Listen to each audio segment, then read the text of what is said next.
Les Africains ont tout subi ici sur la terre. Extermination, génocide, déportation, dénomination, c'est-à-dire on a rasé leur nom, on a raclé leur nom pour mettre par de force un autre nom. Souvenez-vous de cette scène du film d'Alex Haley, Roots, Racine, la scène de Kunta Kinte. Kunta est arraché à la terre de ses ancêtres, amené manu militari pour travailler pour des monstres esclavagistes en Amérique. On fouette Kunta Kinte pour que celui-ci accepte qu'il va s'appeler Toby. On fouette Kunta dit non, mon nom c'est Kunta Kinte. Je suis né à côté du Kombi Bolongo dans mon pays. Aïe, aïe, aïe. On fouette Kunta Kinte. On dit tu t'appelles Toby, il dit Kunta Kinte. On fouette Kunta Kinte. Le gars a tellement été fouetté qu'à un moment donné, il ne savait pas s'il était toujours sur la Terre, sur la Lune, sur la planète Mars ou sur Neptune. Et alors, de guerre lasse, il répétait. On reçoit ça. Ouais, c'est embêtant. À chaque fois que vous publiez une vidéo, vous devez avoir des notifications comme ceci. Je sais que je crie haut et fort, que je suis contre les... Ça. Les sanctions commencent à pleuvoir. On me menace de me bannir du programme de monétisation TikTok pour avoir publié cette vidéo. Tu as sûrement entendu parler de ce qui se passe au Congo. Et si ce n'est pas le cas, je t'invite à aller te renseigner parce que à l'heure... Et ça encore. Ouais, t'as bien lu, hein. T'as très bien lu. Aujourd'hui, j'ai envie de dénoncer en fait cette inégalité qu'on reçoit sur les réseaux sociaux, surtout quand on est une femme et qu'on est noir. Le nombre de commentaires que je signale tous les jours et pour lesquels j'ai toujours une réponse en mode « Ah ben non, ça n'en fera pas les consignes communautaires ». Je me pose des questions de quelle communauté vous parlez parce que c'est quand même assez intriguant. Là, je pense qu'il n'y a pas plus clair. On sait très bien que c'est une originalité, donc le concepteur de ce mot-là est très original. Je pense que ça en est de trop pour le cercle africain. Liberté de communication, de partage et de connaissances. C'est la raison pour laquelle nous avons mis sur pied le réseau social africain Djibawol, disponible sur App Store et Play Store. Ce que le maître voulait, Toby. D'accord? Mais les Africains ont été dépersonnalisés avec une telle violence.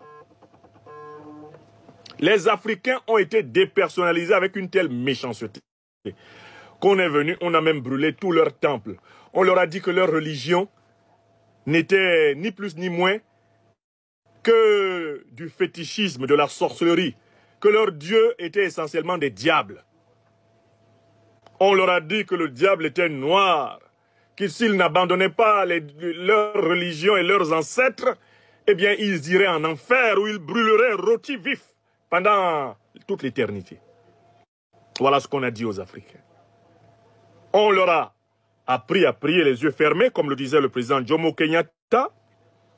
Quand ils les ont ouverts, ceux qui avaient la Bible possédaient leur terre, et eux qui avaient perdu leur terre possédaient la Bible. Astaghfirullah. Pauvre Afrique, qu'est-ce qu'on n'a pas vu?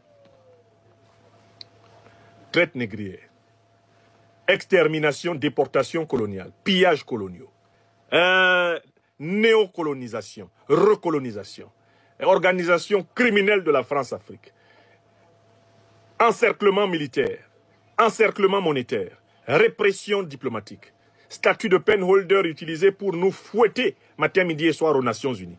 Qu'est-ce qu'on n'a pas vu?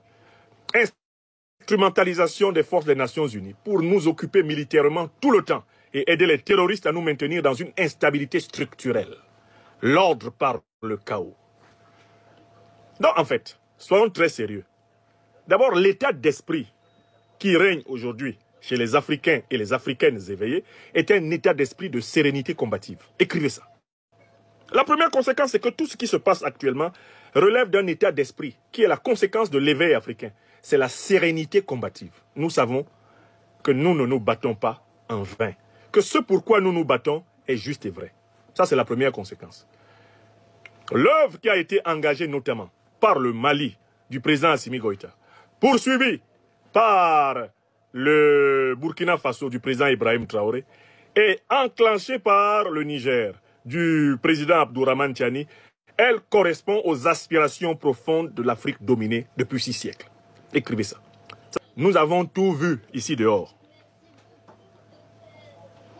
Un proverbe très répandu en Côte d'Ivoire dit qu'on ne peut pas effrayer une femme enceinte avec un doigt de banane. Parce qu'une femme enceinte sait comment la grossesse est entrée. Donc ce n'est pas avec un doigt de banane qu'on va l'effrayer.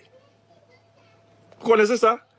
Un autre proverbe très répandu dans toute l'Afrique de l'Ouest et particulièrement affectionné par le docteur Choguel Kokala Maïga, Premier ministre du Mali, dit que Cabri mort n'a pas peur de quoi?